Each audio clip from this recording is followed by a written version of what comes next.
Warning. I chain smoke and I say fuck a lot. But I accept myself for the way I am. I accept you too. Viewer discretion advised. Excuse me. Excuse me. Don't touch it. Don't touch it. Sorry. Don't touch it. Oh, shit. Please don't touch it. I'll see you later. Touch it. I'm just gonna stand over here for a while. Don't leave me, please. No, I'll just be over here. I didn't see this one coming. Rashawn Khan, who was Richard Pryor's ex-bodyguard, said that Paul Mooney had sex with Richard Pryor Jr. Richard passed away in 2005. Where was his and Paul's relationship at that time? Well, from JoJo Dancer on, the relationship became fragile. Okay. Because Paul Mooney had Richard's son by that time. He violated. And that's any man, if you violate their children like that. So Paul took advantage of the situation. And in some circles, that's supposed to be dealt with. So. Was there ever a conversation to retaliate against that? Yes, yeah, of course. To what extent? To the extent of Richard didn't want him on the planet no more. He shared it with me, and he said he wanted somebody killed.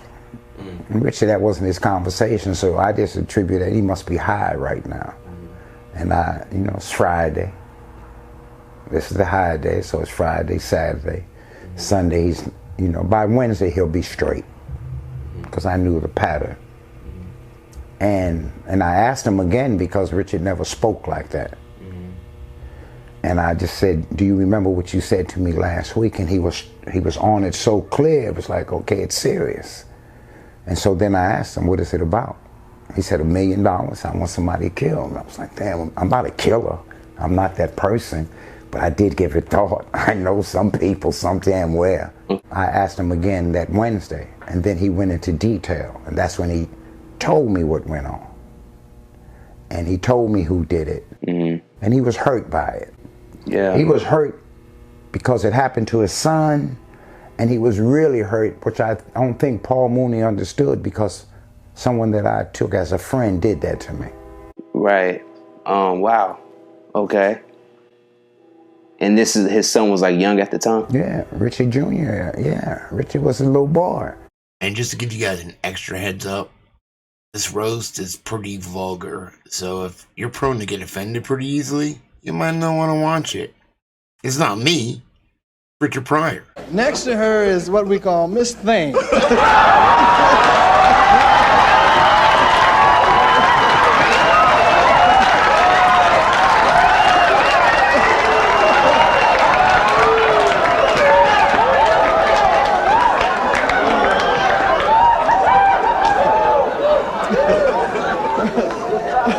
We call him that with love and affection,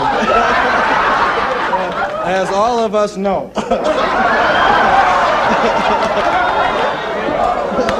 Well, he hasn't let us down yet, has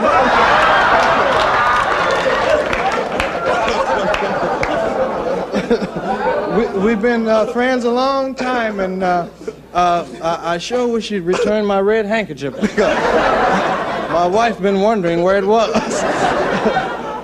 I hope it still has her perfume scent on it. But really, Paul, it's really been a pleasure working with you, because we worked together many years ago on the Red Fox show. We started writing together, and we walked into the office with the white man, and Paul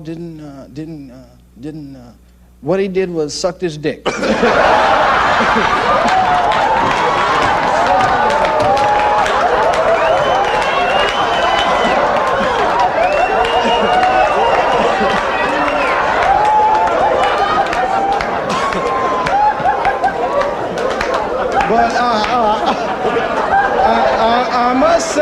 I must say, Paul had a sense of humor. He didn't let him come in his mouth.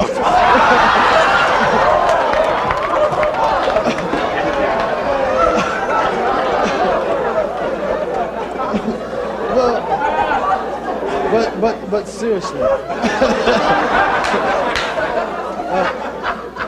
Paul wrote most of the dialogue for everybody up here tonight, and he's a brilliant writer. And we went once to what was that man's name that we went to and we had to fight?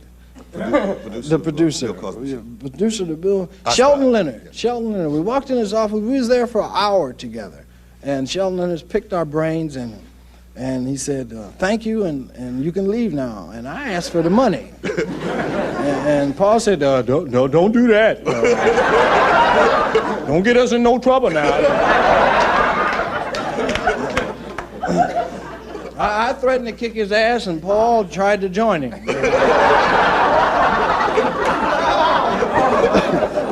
but we're dear friends, and this is all in fun.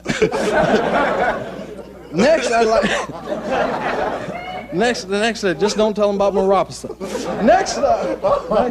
Next, I moved. Paul was with me once when I first fucked my first faggot. And he's been holding that over my head for 2 years. I fucked a faggot. I just want to say it now so nobody else can tell.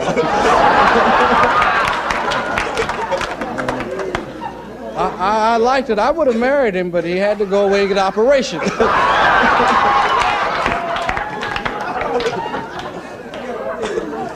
I'd like to move now, Paul, if you don't mind. I guess the roast is a little more honest than we realized. But hey, that's usually what makes something funny. Exaggerated truth, inside jokes, or things that we're not supposed to talk about, like in public, that everybody does. Like dick and fart jokes. From JoJo Dancer on, the relationship became fragile. Okay. Because Paul Mooney had Richard's son by that time. He didn't say at that time, he said by that time. Because yes, I know that came out in 1986. Richard Pryor Jr. said it was way before the 80s while he was a teenager. And I wanted to talk to you about the claims from Rashawn Khan that you and Paul Mooney had a sexual relationship back in the 80s. Is there any truth to that? I know that Paul Mooney's denied it. Well, whatever happened in my life, it happened when I was young, way before the 80s. Okay, so was it a consensual relationship? How could any relationship be consensual if I was a teenager? Right, that's what I'm saying. Yeah. So it was a long time ago.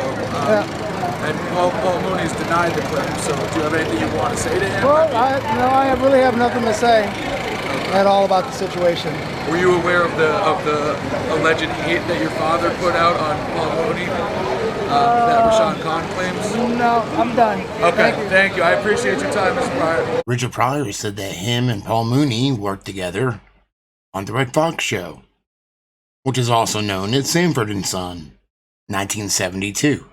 They also worked together on the Richard Pryor Show in 1977. This roast was also in 1977. Rashawn Khan was saying that Richard Pryor would be all fucked up on drugs, and at this point, his reason for doing so many drugs was Paul Mooney. I can't believe you did this to my son. I'll pay $1 million for somebody to kill him. And then Richard Pryor lit himself on fire. So it was after he found out, and after he was burned, that was the reason he was doing drugs, because of his burns. Rewinding us discussing that Pryor asked or requested, was looking for someone to pretty much put a hit on Paul for $1 million. It didn't, and years later, it did not happen. Was there a reason why? It didn't happen because Richard caught on fire. Richard burned. And that's what saved Paul Mooney's life today, present day, is because Richard caught on fire. Mm. And then that became the primary. Before that, it was Paul Mooney. Mm. You did this to my son. It was betrayal, my son. And then you pretended like it didn't happen. So had Richard not caught on fire, Paul Mooney would not be here.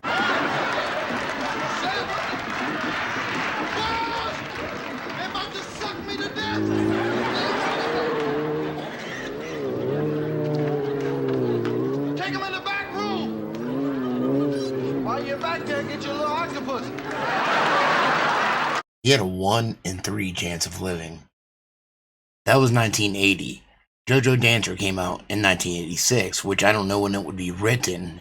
It would be written before that. And after they worked together on this, he said their friendship was fragile.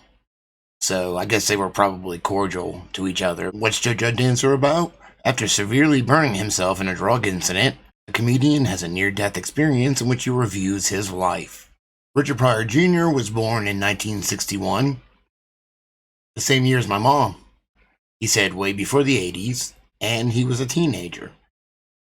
That means he turned 13 in 1974, 14 1975, 15 1976, 16 1977, and so on.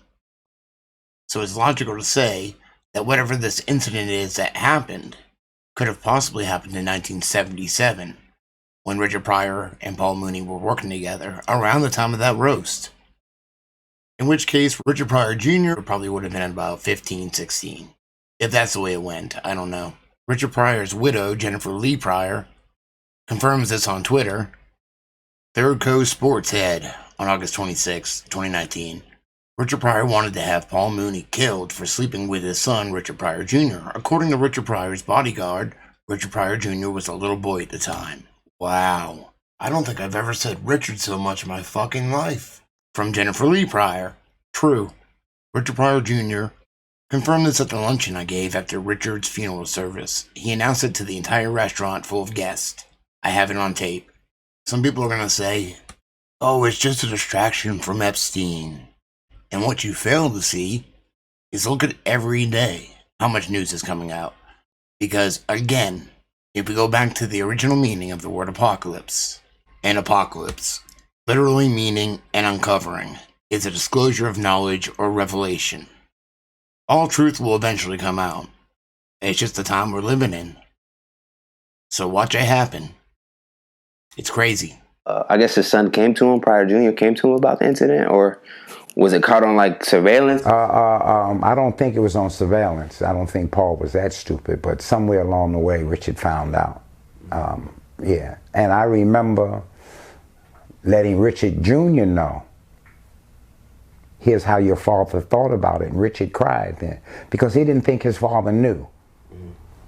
And I said, your father, this is what he wanted done to Paul Mooney. And Richard looked at me and he said, really? I said, yeah. He told me everything. And I was able to repeat it to Junior. And he cried.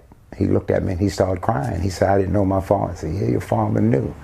And he was going to do what he thought was the right thing to do. And I did too.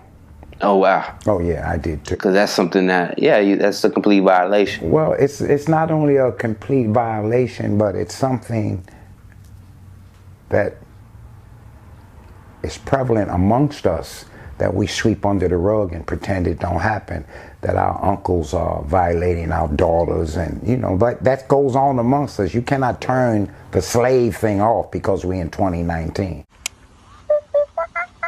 Fucking stoned.